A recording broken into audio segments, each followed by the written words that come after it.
இந்த நிகழ்ச்சிக்கு நான் வந்தே ஆக வேண்டும் என்று அன்பு கட்டளையிட்டு நீ வந்தாதான் ஆச்சு அப்படின்னு சொல்லி என்னை இங்கே அழைத்து வந்தவர் மாண்புமிகு நலத்துறை அமைச்சர் மாசு அவர்கள். அவருக்கு என் மேலே எதனால் அந்த பிரியம் இருந்தது எனக்கு தெரியல. அவர் மேயராக இருந்த காலத்தில் அவர் பார்த்து நான் வியந்திருக்கேன்.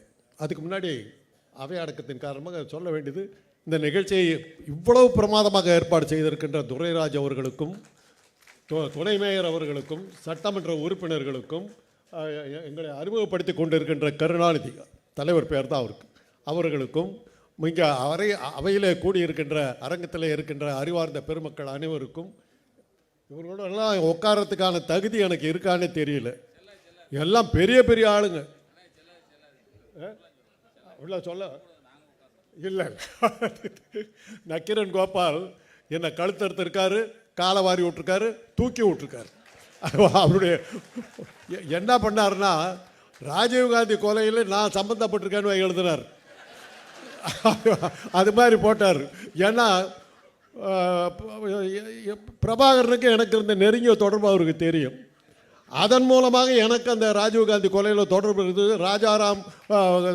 ராஜீவ்காந்தி கொலையில் ராஜாராமுக்கு தொடர்புன்னு போய் அட்டைப்பட கட்டுரை உள்ளே பார்த்தா என்னை பற்றி எழுதியிருக்கு. நான் அடையாளம் தெரியாத ஆள்.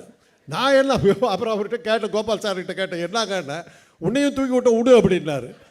அதை சரி ரைட்டு. அப்புறம் வீரப்படை சந்தித்ததில் அவர் ஒருத்தர், அவருக்கு முன்னாடியே சந்தித்தவன் நான். அதை அவர் எழுதலை. அதெல்லாம் இருந்தது ஒரு பக்கம். இது மாதிரி ஏடாகூடமான ஒரு டாக்டர் தொழில் சம்பந்தம் இல்லாத ஏடாகூடமான விஷயத்திலெல்லாம் மாட்டிக்கிட்டு முடித்தவன் நான். அதுக்கெல்லாம் கொஞ்சம் விளம்பரம் கொடுத்தவர். இப்போ கோபால் எதனால் சொன்னேன்னாக்கா, உங்கள் கூட இருக்கிறதுக்கு நாங்கள் கொடுத்து வச்சுருக்கோன்னு எனக்கு ஒரு கமெண்ட் அடித்தார். அதுக்காக அந்த பதிலை சொன்னேன். அப்புறம் பிரியன் சார் கூட நான் நிறைய விவாத மேடைகளில் கலந்துக்கிட்டு இருக்கேன். அற்புதமாக பேசுவார். பல சமயங்களில் பார்த்தாக்கா நானும் ஒரே கருத்தை தான் பேசுவோம். ஏறத்தாழ ஒரே கருத்தை தான் பேசுவோம். இன்றைக்கி மேடையில் இவ்வளோ பிரமாதம் முழங்குவார் நான் எதிர்பார்க்கல. ஹிந்துராம் அவர்களை பற்றி நான் சொன்னாக்கா அது பூக்கடைக்கு விளம்பரம் தேடுற கதை தான். அகில இந்திய பத்திரிகை என்று தென்னாட்டிலிருந்து வருகின்ற ஒரே ஒரு பத்திரிகை அகில இந்திய அங்கீகாரம் பெற்றிருக்கிறது என்றால் அது இந்து பத்திரிகை மட்டும்தான். ராம்தான் அவர் அந்த பத்திரிகையினுடைய ஒரு மாதிரியான அது முன்பக்கம் முதல் பேஜ் விளம்பரத்தில் போட்டுக்கிட்டு இருந்தாங்க. இவர் ஆசிரியர் ஆகிற வரையிலும் ஃபஸ்ட்டு பேஜ் கிளாசிஃபைடு அட்வர்டைஸ்மெண்ட்ஸ். அதை எடுத்துட்டு முதல் பக்கத்திலேயே செய்திகளை கொண்டு ஒரு புது உருவம் கொடுத்து வேறுபட்ட பார்வைகளை கொடுத்தவர். இன்னும் சொல்லப்போனால் அந்த போஃபார் செய்தோ சார், அது எந்த ஒரு ஊழலில் பெருசாக இது பண்ணிங்க, ஒன்றிய அரசை போட்டு போஃபார் இதை போட்டு பிச்சு எடுத்தார். ஆளுங்கட்சிக்கு ஆதரவான ஒரு பத்திரிகையை நினச்சிக்கிட்டு இருந்த ஒரு காலத்தில் அதனுடைய போக்கையை மாற்றி அது ஒரு புரட்சிகரமான பத்திரிகை அப்படிங்கிறத மாற்றி அந்த செய்திக்கே ஒரு புது உருவம் கொடுத்த அவருக்கு பக்கத்தில் உட்கார்ற தகுதியெல்லாம் எனக்கெல்லாம் இருக்கான்னு எனக்கு தெரியல. இருந்தாலும் இங்கே பேச வந்த விஷயம் இன்றைக்கி இருக்கிற ஆட்சி எப்படி நடக்குதுங்கிறதுக்கு, ஆட்சி எவ்வளோ பிரமாதம் நடக்குதுங்கிறதுக்கு நம்ம இப்போ நான் வழியில் வந்துக்கிட்டு இருக்கேன். அந்த ரோட்டில் ராஜ்பவன் பக்கத்தில் திரும்பினேன். ரோடெல்லாம் ஜெகஜோதியாக லைட் எரியுது. எங்கே பார்த்தாலும் தோரணம் கட்டி இருக்குது. எங்கே பார்த்தாலும் மக்கள் சாரியாக வந்துக்கிட்டு இருக்காங்க. இதை விட என்ன வேணும்? இதுதான் வளர்ச்சி. இவ்வளோ பேர் வெளியில் உட்காந்துருக்குறாங்க. கூட்டத்தை கேட்கறதுக்கு வந்திருக்கிறாங்க. இவ்வளோ இந்த புகழ்ச்சியை நாங்கள் சொல்லி தான் அவங்களுக்கு தெரியுமா? இருந்தாலும் கேட்கணும். நம்முடைய தலைவர் புகழை பேசுறதுக்கு 2 பேர் வர்றானுங்க, கேட்டு பார்ப்போம் இவ்வளோ பேர் வர்றாங்கன்னா அதுதான் வெற்றி. அவர் கருணாநிதி சொன்னார், ராஜாக்கள் எல்லாம் புகழ்ந்து பேசுகிறார்கள். ராஜாக்கள்லாம் சக்கரவர்த்திக்கு கப்பம் கட்டுறவங்க தான். சக்கரவர்த்தி ஸ்டாலின் நாங்கள் கப்பம் கட்டுறோம். அது என்ன தப்பு இருக்குது? ஸ்டாலின்னு பேர் சொல்கிறதுக்காக கோச்சிக்காதீங்க. அவருக்கு ஏன் அந்த பேர் வச்சாங்க தெரியுமா? தலைவர் கலைஞர் அவருடைய முதல் மகனுக்கு அழகிரி என்று பெயர் வைத்தார். அழகிரி அவருடைய அரசியல் ஆசான். பட்டுக்கோட்டை அழகிரியுடைய ஆலோசனையை கேட்டுத்தான் தலைவர் கலைஞர் அவர்கள் திமுகவினுடைய பெருசாக இணைத்து கொண்டு அவருடைய வழியிலே தான் அவர் சென்றார். அவர் ஞாபகார்த்தமாக தன்னுடைய மூத்த மகனுக்கு அழகிரி என்று பெயர் வைத்தார். தலைவர் கலைஞர் அவர்களுக்கு கம்யூனிசத்தின் மேல் இருந்த ஆளா காதலும் தீரா பற்றும் காரணமாக அன்றைக்கு இரும்பு மனிதன் என்று போற்றப்பட்டு பெரிய ரஷ்யாவினுடைய சர்வாதிகாரியாக விளங்கி அமெரிக்காவை ஆட்டங்காண வைத்த ஸ்டாலினுடைய பெயரை தன்னுடைய 2வது மகனுக்கு வைத்தார். கடைசியாக தமிழ் மீது இருக்கின்ற தன்னுடைய பற்றை காட்டுவதற்காக தமிழ் அரசு என்று தன்னுடைய கடைசி மகனை பெயர் வைத்தார். இப்படி அந்த மாதிரி அவருடைய குடும்பத்தில் பெயர்களுக்கு எல்லாமே ஒரு காரணங்கள் இருந்தது. அந்த வழியில் இரும்பு மனிதர் என்று சொல்ல என்ற பெயரை கொண்ட தன்னுடைய இரண்டாவது மகனை அவர் வாரிசாக நியமித்த போது எங்களுக்கெல்லாம் ஆச்சரியமாக இருந்தது. முதல்வர் அவர்களை நான் பள்ளி பருவத்திலிருந்து எனக்கு தெரியும். அவர் பள்ளிக்கூடத்தில் படிக்கும்போது கோபாலபுரத்து இளைஞர்கள்லாம் சேர்த்து கொண்டு அந்த கோபாலபுரத்தில் சின்ன சின்ன தொண்டுகளை எல்லாம் செய்து கொண்டு இருப்பார். அப்புறம் தேர்தல் நாடகம் ஒன்று திண்டுக்கல் தீர்ப்பு என்ற ஒரு நாடகமெல்லாம் போட்டார். அப்புறம் சினிமாவில் நடித்தார். இதெல்லாம் ஒரு பக்கம். தன்னை படிப்படியாக உயர்த்தி கொண்டு வந்தார். அவர் அரசியலுக்கு வருவதை பல சமயங்களில் தலைவர் அவர்கள் கலைஞர் அவர்கள் அரசியலுக்கு வரணுமாங்கிற ஒரு கேள்வி அவருக்கு இருந்துக்கிட்டே இருந்தது. உங்களுக்கெல்லாம் தெரியாத ஒரு விஷயம் தெரிஞ்சிருந்தாலும் இருக்கலாம். அழகிரி அரசியலுக்கு வரணும்னு நினச்ச போது கலைஞர் அதை பெருசாக ரசிக்கலை. அப்போ என்ன பண்ணாருன்னா, அழகிரி எங்கள் வீட்டுக்கு தான் அனுப்பிச்சார். ராஜாராம் கிட்ட தான் ஆலோசனை கேட்டார். ராஜாராம் எல்லாம் பேசிட்டு சிண்டிகேட் வங்கி, ராயப்பேட்டை சிண்டிகேட் வங்கியில் அழகிரியை கேஷியராக பணி நியமனம் செய்வித்து 1 வருஷம் ராயப்பேட்டை சிண்டிகேட் வங்கியில் அவருக்கு கேஷியராக பணிபுரிந்தார். அதற்கு பிறகு தான் அதை விட்டு அரசியலுக்கு வந்தார். அதே போல் ஸ்டாலினுக்கு சொன்னபோது அப்போ தான் அந்த ப்ரான் கல்ச்சர் இறா வளர்ப்பு திட்டமெல்லாம் வந்தபோது அதை ஏன் நீங்கள் செய்யக்கூடாது என்று ஒரு ஐடியா கொடுத்த போது அதை ஸ்டாலின் அவர்கள் எடுத்துக்கொள்ளவில்லை, தமிழரசு எடுத்துக்கொண்டார்கள், அவர் செய்தார்கள். இதெல்லாம் ஒரு பக்கம் இருக்கட்டும். அவருக்கு ஆட்சியினுடைய ஒரு நுணுக்கங்கள்லாம் தெரியணுங்கிறதுக்காக அவர் எம்எல்ஏவாக தேர்ந்தெடுக்கப்பட்ட பிறகு கூட அவரை மாநகராட்சி மேயர் ஆக்கி கொஞ்சம் கொஞ்சமாக பழகி கொள்ளுங்கள். ஆட்சி முறை என்றால் என்ன, அரசியல் என்றால் என்ன, நிர்வாகம் என்றால் என்ன என்பதை தெரிந்து கொள்வதற்கு அவரை மேயராக போட்டு அவரை உட்கார வைத்தார். இன்றைக்கு என்னுடைய அனுபவங்களை சொல்லுகிறேன். என் சொந்த அனுபவம். என்னுடைய கல்லூரியில் நான் ஒரு பல்கலைக்கழகமும் கல்லூரியை சேர்ந்த ஒரு கல்லூரியில் நான் மருத்துவனாக பணியாற்றி கொண்டு இருக்கிறேன். 3 மாணவிகள் வந்தார்கள். அவங்க அண்ணா பல்கலைக்கழகத்தோடு சேர்ந்த எங்களுடைய பொறியியல் கல்லூரியில் மாணவிகள். அவங்க கேட்டுக்கிட்டு இருந்தபோது கேட்டேன், எப்படி கல்லூரி ஃபீஸெல்லாம் இப்போ ரொம்ப அதிகமாக இருக்குது, எப்படி சமாளிக்கிறீங்கன்னு. சார், நாங்கள்லாம் அரசு பள்ளியில் படித்தவங்க, 6ஆம் வகுப்பிலிருந்து 12ஆம் வகுப்பு வரையில் படிக்கிற மாணவர்களுக்கு தொழிற்கல்வி கற்க போனால் கல்லூரி கட்டடத்தை அரசாங்கமே கட்டி கொடுக்கிறது என்ற திட்டத்தின் கீழ் நாங்கள் படிக்க வந்திருக்கிறோம் என்று சொன்ன போது ஆடி போயிட்டேன்.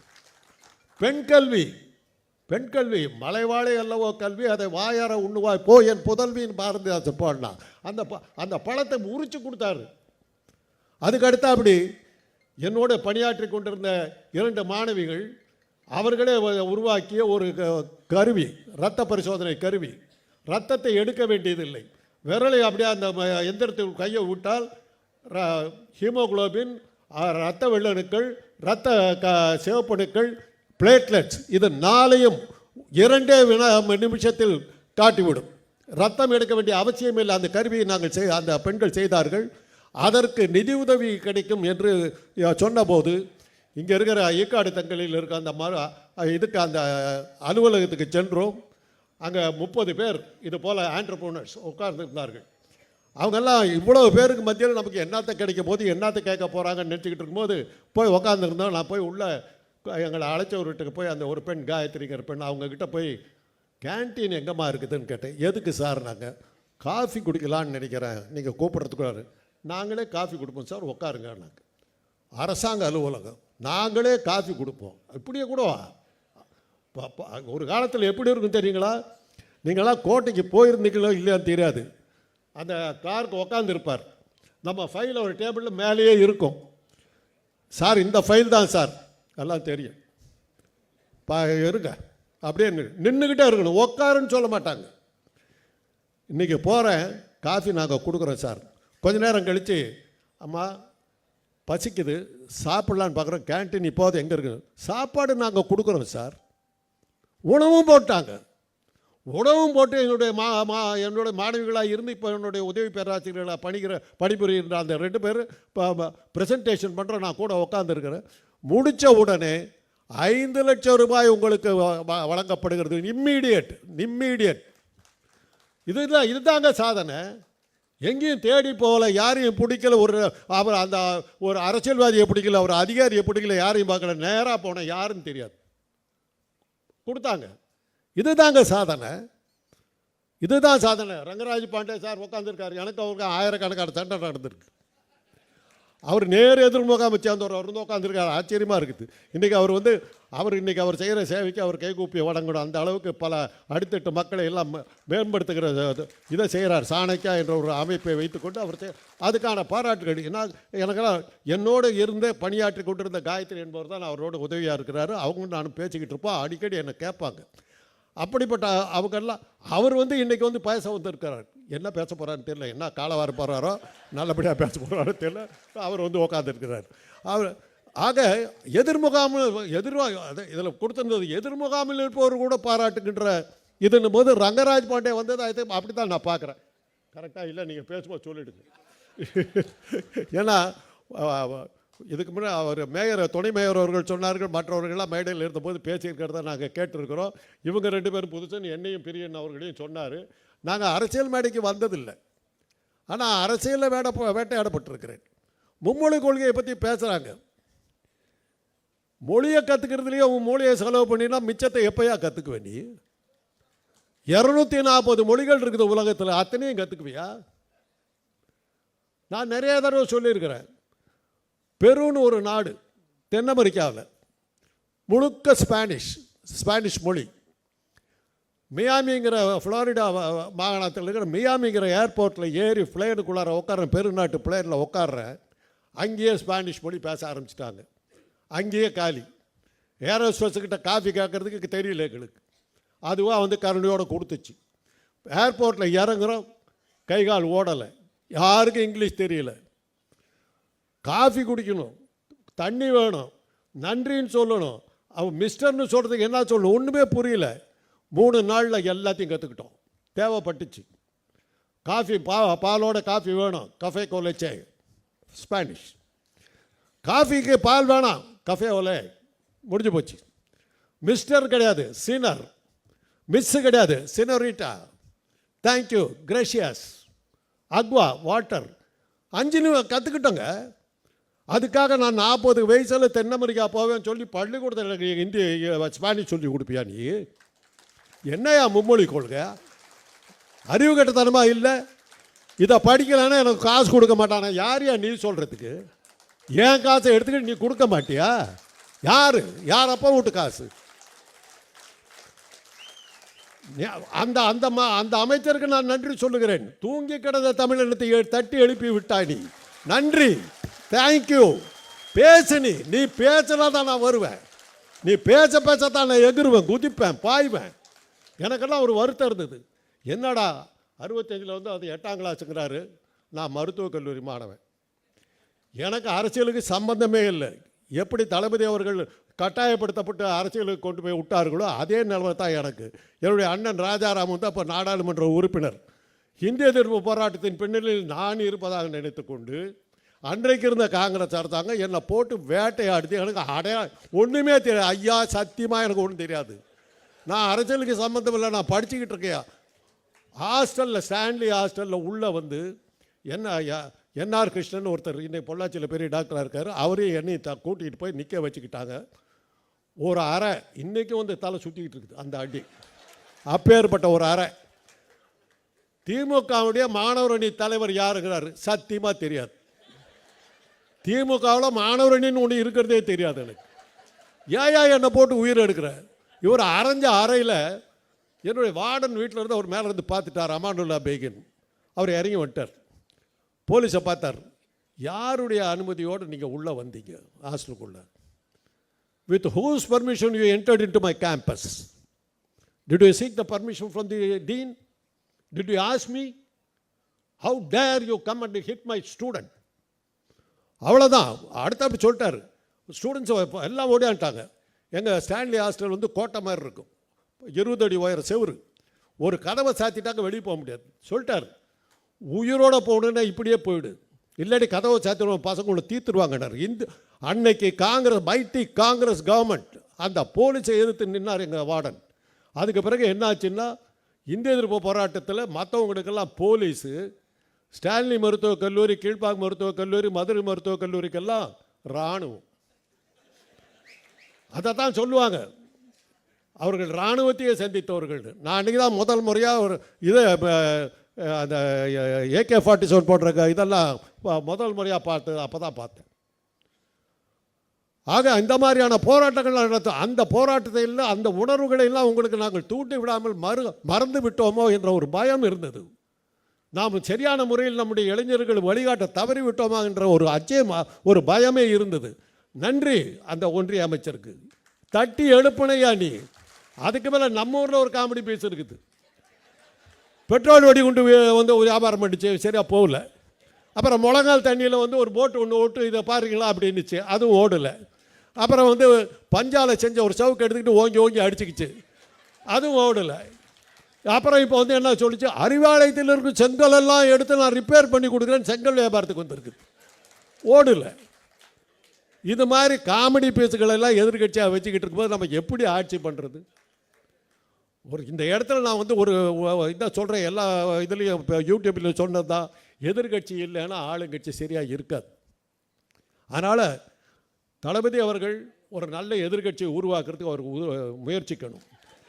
இது எதனால் சொல்கிறேன்னா, நேரு அவர்கள் ஆட்சியில் இருந்தபோது எதிர்கட்சியே அது இந்தியாவில் இல்லை. அவரே ராஜாஜி அவர்களை கூப்பிட்டு, எதிர்கட்சி இல்லைன்னா நான் எந்த ரூட்டில் போயிட்டுருக்கேன், சரியாக போயிட்டுருக்கேன் தப்பாக போயிட்டுருக்கேனாங்கிறது எனக்கு தெரியாமல் போயிடும், ஒரு எதிர்கட்சியை உருவாக்குங்கிற போது தான் ராஜாஜி வந்து நேருடைய பேச்சை கேட்டுக்கிட்டு சுதந்திர கட்சியை ஆரம்பித்தார். அதுதான் பல்வேறு பரிணாமங்களை இது பண்ணிக்கிட்டு போய் பாஜக கிஜாக்காவெல்லாம் மாறி வந்துக்கிட்டு இருக்குது. இன்றைக்கி பார்த்தா எதிர்கட்சியை காணோம். இதுக்கு முன்னாடி ஒரு அம்மா சொல்லிச்சு, கண்ணு கட்டினவர்களும் எதிர்கட்சியே காணோன்னுச்சு. இன்றைக்கி நடக்குதுயா, பேச வர்ற ஐயா, உன் பேச்சை கேட்டால் சிரிப்பு வருது. பள்ளி கொடுத்து பையன் சிரிக்கிறான், பிஸ்கட் கொடுக்குற, தேவையா உனக்கு? புள்ள பிடிக்கிறவனாட்டம். மும்மொழி கொள்கை, எதுக்கு மும்மொழி கொள்கை? எதுக்காக வந்து நீட் தேர்வு? நான் படிக்கலை MBBS, நான் டாக்டர் என்ன கெட்டு போயிட்டேனா? பிச்சை எடுக்கிறேன்னா? எனக்கு வைத்தியம் தெரியலையா? உலக சுகாதார கழகம் WHO இந்திய பிரதிநிதியாக போனது எய்ட்ஸுக்காக, உலக வங்கியினுடைய இந்திய நாட்டினுடைய பிரதிநிதியாக போனவன் நான் அமெரிக்காவுக்கு. அமெரிக்க அரசாங்கனுடைய உதவி பணத்தோடு சியாட்டில் வந்து வாஷிங்டன் யூனிவர்சிட்டியில் போய் மேற்படிப்பு படித்தவன் நான். அமெரிக்க அரசாங்கத்தினுடைய இது ஸ்காலர்ஷிப், இந்திய அரசாங்கம் இல்லை. நீட் தேர்வாக படித்து பாஸ் பண்ண நான் MBBS. நீட் தேர்வுனா என்னான்னு தெரியாது.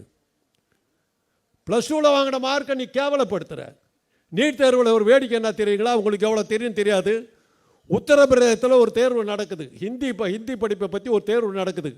90% மாணவர்கள் தோல்வி. அந்த 90 தோல்வி அடைந்த அந்த 90% மாணவர்களும் நீட் தேர்வில் வெற்றி. எங்கே சாடுறான் தெரியுமா? மெடிக்கல் காலேஜில். சென்னையில் இருக்கிற நல்ல உயர்ந்த நிலையில் இருக்கிற சென்னை மருத்துவக் கல்லூரி, ஸ்டான்லி மருத்துவக் கல்லூரியில் அவங்களுக்கு சீட்டு கிடைக்குது. நம்ம பசங்களுக்கு எங்கே கிடைக்கிறது? சத்தீஸ்கர்லேயும் உத்தராகண்ட்லேயும் இருக்கிற குடிச்சையில் நடந்துக்கிட்டு இருக்கிற மருத்துவக் கல்லூரியில் நம்ம பசங்களுக்கு இடம் கிடைக்குது. இந்த அநியாயத்தை யார் தட்டி கேட்கறது? அதனால தான் தீர்மானம் போட்டார்.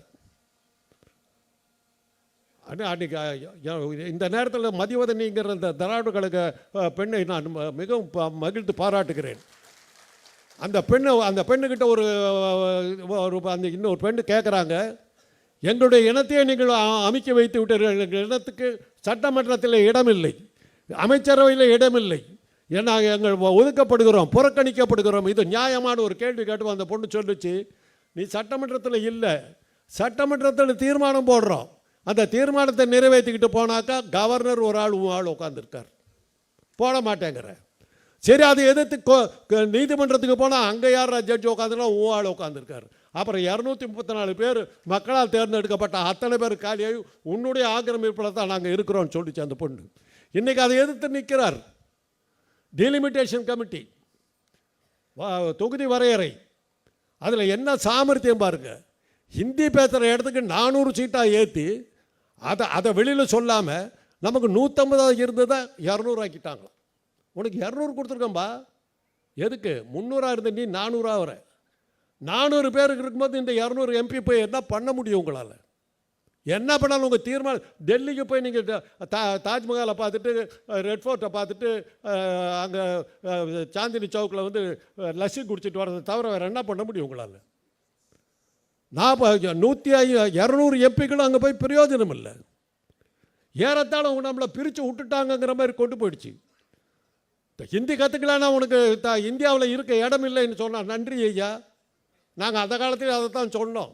நீ தான் வந்து இப்போ பிரிவினை கேட்டாக்கா உள்ள தெளிப்புன்னு சத்தம் போட்டதுனால நாங்கள் பேசாமல் இருந்தோம். அண்ணா அழகாக சொன்னார், பிரிவினைக்கான காரணங்கள் அப்படியே இருக்கின்றன, ஒத்தி வைத்து இருக்கிறோம், கைவிட்டு விடவில்லைன்னார்.